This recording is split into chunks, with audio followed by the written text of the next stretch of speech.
자, 오늘은 비례대표제에 대해서 좀 공부를 해보겠습니다. 여러분들 총선 얘기를 들을 때마다 도대체 비례대표제가 뭔데 저거 가지고 많이 싸우지? 하는 생각을 많이 하셨을 텐데요. 오늘 그 궁금증을 좀 해결하도록 하겠습니다. 일단 가정을 좀 해볼게요. 한 나라에 A, 그리고 B, C, D 정당, 이 네 개의 정당만 있다 가정을 해볼게요. 그런데 이 나라의 국회의원 어떻게 뽑히냐면 지역구라고 해서 자, 인물에게 투표하는 선거를 통해서 뽑히는 지역구 의원이 있고요. 또 정당에 투표해서 그 정당이 얻은 득표율에 따라서 의석을 산출하는 비례대표 의석이 있다고 가정을 해볼게요. 근데 이 지역구 의석이 몇 석이 있냐면 200석이 있어요. 비례대표 의석은 100석 있다고 가정을 해봅시다. 그러면 도합 한 나라의 총 의석수, 즉 국회의원 의원 정수는 300명, 그러니까 의석수로는 300석이 됩니다. 여기까지 따라오죠? 자, 그런데 선거를 했어요. 그랬더니 무슨 일이 벌어졌냐면 정당 득표율이 어떻게 집계가 됐냐면 자, A 정당이 40%를 득표를 했어요. 그리고 B 정당이 25%를 득표를 했고 C 정당이 20%, D 정당이 15%의 득표를 했다고 가정을 해봅시다. 자, 이렇게 됐을 때 지역구 의석이 어떻게 구성이 됐냐? 지역구 의석은요, 사실 단순다수제라고 해서 한 표라도 많이 받은 사람이 당선되는 체제를 따른다고 가정을 해볼게요. 지역구 선거 결과 200석 중에 A당은 100석을 얻었어요. B당은 80석을 얻었습니다. C당은 20석을 얻었고 D당은 안타깝게도 빵석, 한 석도 가져가지 못했어요. 다 져버린 거죠. 자, 그럼 이 상태일 때 비례대표 의원이 어떻게 구성이 되느냐를 가지고 얘기를 할 건데, 이때 어떤 산출 방식을 따를 거냐면, 우리는 연동형 비례대표제, 지금 독일식이라고 부르는 이 방식을 가지고 비례대표 의석을 산출해 볼게요. 자, 여기서 좀 잘 봐야 돼요. 자, 보시면, 지금, 총 의석은 아까 봤듯이 300석이었어요. 그런데 지금 A 정당 기준으로 보면 A 정당은 현재 정당 득표를 몇 퍼센트 있냐면 40% 있죠. 그러면 A 정당 같은 경우는 연동형 비례대표제 하에서는 어떻게 의석을 배분받냐면 원래 300석 중에 40%에 해당하는 득표를 했기 때문에 원래 A당이 가져갔어야 될 총 의석수는 120석이 되었어야 돼요. 여기까지 가죠. 300석 중에 40%니까. 근데 A당이 현재 지역구 의석이 몇 석이냐면 100석이에요. 그럼 원래 가져갔어야 될 총 의석보다 현재 20석을 덜 가져갔죠. 그 20석을 비례대표로 세워줍니다. 그래서 A당은 20석을 가져가게 되고요. B당 같은 경우는 지금 보니까 300석 중에 25%를 현재 득표했기 때문에 25% 75석을 원래 가져갔어야 돼요. 총 의석으로. 그런데 지역구에서 80석을 가져가 버렸죠. 그러니까 더 가져갔어요. 원래 받아야 될 의석보다. 그래서 비례대표 의원은 배분받지 못하는, 즉 빵석이 돼요. 여기까지 가시죠? C당 같은 경우는 현재 몇 퍼센트 득표했냐면 20% 득표했습니다. 20%. 그러니까 원래 300석 중에 20%니까 60석을 가져갔어야 되는데 지역구에서 현재 20석 가져갔죠. 그러니까 비례대표로 40석을 가져가게 돼요. D당 같은 경우는 마찬가지 논리예요. 300석 중에 15%. 그러니까 원래는 45석을 가져갔어야 되는데 현재 지금 빵석이죠. 그러니까 45석 전부를 비례대표 의원으로 채워줘요. 여기까지 가시죠? 그럼 최근에 가장 논란이 된 준연동형 비례대표제는 도대체 뭔가? 이걸 좀 알아볼 텐데요.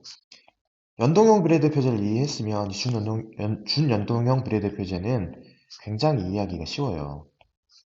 이 준연동형 비례대표제는 쉽게 말하면 이 연동형 비례대표제의 연동률을 50%로 맞추자는 거예요. 즉, 연동형 비례대표제의 결과 나온 의석 수를 딱 반으로 나눠서 분배하자 이런 소리예요. 그러니까 예를 들어서 똑같은 비례대표 의석이 지금 현재 20석, A당 20석, B당 0석, C당 40석, D당 45석이라고 가정을 했을 때 준연동형 비례대표제를 적용하게 되면 A당은 20석의 절반인 10석, B당은 그대로 빵석이겠죠? C당은 40석의 절반인 20석, D당은 45석의 절반인 22.5석을 가져가게 돼요. 물론 이제 나중에 전체적인 의석 수를 산정하는 과정에서 23석이 될 수도 있어요. D당 같은 경우는. 이렇게 배분이 됩니다. 여기까지 가죠. 근데 문제는 우리나라 같은 경우는 현재 이 준연동형 비례대표제에다가 몇 석을 적용하고 있냐면 이 30석이라는 의석을 적용하고 있어요, 현재. 실제 우리나라 비례대표 지금 의원 정수가 47명인데 그러면 47명 중에 30명은 준연동형 비례대표제로 뽑는데 그럼 17명은 도대체 뭘로 뽑느냐에 대한 궁금증이 생기겠죠.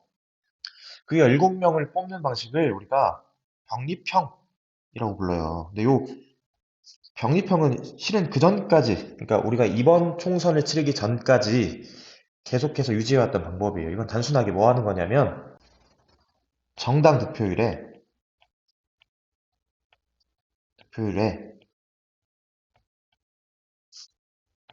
전체 의석, 비례대표 의석이에요. 비례대표 의석 수를 곱해서 나오는 정수값만큼 비례대표 의석을 배분하는 거고, 혹시 소수점이 나오게 된다면 자녀 의석은 소수점이 높은 순서대로 한 석씩 더 배분하는 이런 체제를 가지고 있는데 현재 사례에서는 소수점이 나올 수가 없어요. 왜 그러냐면 아까 A정당이 40% 득표했고 B정당이 25% 득표, C정당이 20% 득표, D정당이 15% 득표했는데 비례대표 총 의석수가 100석이라고 가정을 했기 때문에 소수점이 나올 리는 없어요. 그럼 이 상태일 때 구해보면 되게 쉬워요. A당은 병립형일 때는 비례대표 100석 중에 40% 득표했으니까 비례대표 의석으로 40석 가져가는 거고요. B당은 25% 득표니까 25석. C당은 20% 득표니까 20석. 마찬가지 논리로 D당은 15석, 15석 이렇게 가져가는 거예요. 여기까지 가시죠. 그러니까 우리나라의 17석의 비례대표 의원은 그러니까 현재 우리나라 실제 17석의 비례대표 의원은 이런 식으로 뽑힌다는 거예요. 그러니까 여기까지 이해 가시죠. 그러면 이제 뭘 더 알아야 되냐면 봉쇄 조항이라는 게 있어요.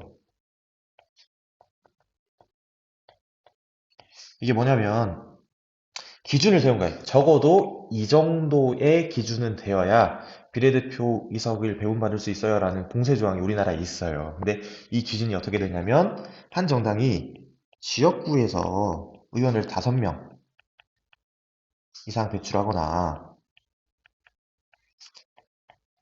이거나 또는이에요. 또는 정당 득표, 비례대표 정당 득표율이 3% 이상이면 돼요. 반대로 생각하면 지역구에서 의석을 4석 가져갔는데 정당 득표율이 2.9%예요. 그러면 이 정당은 비례대표 의석을 배분받을 수가 없습니다. 즉, 지역구 의석이 5석 이상이거나 혹은 정당 득표율이 3% 이상이 되어야만 비례대표 의석을 배분받을 수 있는 거죠. 그죠? 자, 그럼 일단 그러니까 단순하게 다시 처음으로 돌아가서 A, B, C, D 네 정당만 있다고 가정을 한 상태에서 모든 정당이 다 봉쇄 조항을 충족한다고 가정을 해요. 즉, 비례대표 의석을 받는다고 가정했을 때 우리가 준연동형 비례대표제만 따로 생각을 해볼게요. 보시면 준연동형 비례대표제를 굉장히 환호할 정당이 어디냐면 D당이에요. 왜 그러냐면 아예 의석을 지역구에서 못 가져갔는데 비례대표로 그걸 다 보존해 주잖아요. 그렇죠? C당도 환영할 거예요. 왜냐면 원래 가져가야 될 목만큼을 못 가져갔어야 돼, 지역구 의석에서. 그죠? 근데 비례대표 의원을 배분 받아요. 근데 비당은 반대하겠죠. 왜? 지역구에서 많이 가져갔어요. 그러니까 비례대표 의석을 못 받아요. 네. 이게 최근에 이른바 여러 정당들이 위성정당이란 걸 만든 이유가 바로 여기에 있습니다. 즉, 기본적으로 지역구에서 의원이 많이 뽑힐 정당일수록 준연동형 비례대표제 하에서 비례대표 의원을 많이 배출할 수가 없는 거예요. 반대로 생각하면 지역구 의원이 없는 상태에서 정당 득표를 높은 수치를 기록하게 되면 가져가게 될 의석수가 굉장히 많아지겠죠. 그래서 최근에 나온 정당 중에 지역구 후보는 배출하지 않지만 비례대표 후보만 등장시켜서 그 정당 득표만 가져가려고 하는 이른바 위성정당이라는 게 등장한 거예요. 그러니까 여러분들은 이걸 잘 인지를 하시고, 아, 어떤 게 우리한테 조금 더 필요하고 맞는 선거제도인가라는 고민과 함께 어떤 정당이 어떤 주장을 하는지를 굉장히 고심하면서 눈여겨볼 필요가 있습니다. 자, 그럼 이제 마지막으로 비례대표제 그럼 왜 하냐? 가장 큰 장점이 뭐냐? 라는 걸 물어본다면, 선생님은 이 딱 하나, 이 장점 때문에 비례대표제를 실시해야 된다라고 생각을 하는 게 있다면, 딱 하나 뭐냐면, 사표를 줄일 수 있습니다. 사표라는 게 뭐냐면 죽은 표거든요. 즉, 당선에 기여하지 못한 표인데, 이걸 굉장히 많이 줄일 수가 있어요. 그러니까 우리가 어려운 말로, 이석 비례한다, 이렇게 표현을 해요. 예를 들어서 지역구 선거라고 가정을 해볼게요. 한 표라도 많이 득표한 사람이 이기는 지역구 선거라고 가정했을 때 A 후보 그리고 B 후보, C 후보, D 후보가 한 지역에 나와서 선거를 치렀다고 가정을 해볼게요. A 후보는요 30%의 득표를 했어요. B 후보는 20%, C 후보는 25%, D 후보는 25% 이렇게 득표를 했다고 가정을 해봅시다. 그러면 지역구 선거 현재 룰상 누가 당선이 되게 되냐면 A 후보가 당선이 되겠죠. 그러니까 A 후보는 가장 많은 득표를 얻었으니까 당선되었네 라고 해석할 수 있어요. 근데 문제는 어떻게도 해석할 수 있냐면 A 후보는 70%는 지지하지 않아요. 즉 A 후보는 30%에게는 가장 적정의 인물인데 실은 70%는 A 후보를 지지하지 않았음에도 당선될 수가 있다는 거죠. 오히려 지역 내에 A 후보를 하지 않는 사람들이 더 많음에도 불구하고 A 후보가 당선될 수 있는 가능성이 생기는 거예요. 그렇게 되면 우리 투표 결과가 왜곡되는 거겠죠.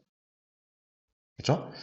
그러니까 이런 문제를 해결하기 위해서 등장한 게 비례대표제고요. 비례대표제는 투표한 그대로 의석에 반영되는 장점이 있습니다. 물론 우리가 직접 인물을 현재 체제에서는 고를 수 없다는 단점이 있기 때문에 좀 여러 가지 문제점이 제기되기도 하지만 취지상 우리가 추구하고자 하는 선거 원칙을 가장 용이하게 구현할 수 있도록 고안된 제도가 바로 비례대표제입니다. 여러분들이 하셔야 될 거는 이런 이론적인 내용을 좀 이해하시고 우리가 그동안 계속 강조되어 왔던 지역 감정이나 혹은 정당 논리 이런 거에 탈피해서 인물과 정책을 보고 과연 어떤 정당과 어떤 인물이 우리에게 필요한가를 고민한 다음에 본인이 생각하기에 가장 합리적이라고 생각하는 후보 그리고 정당에 투표를 한다면 여러분들이 첫 투표에 있어 가장 의미 있는 투표가 되지 않을까 그렇게 생각을 합니다. 여러분들의 의미 있는 투표를 응원합니다.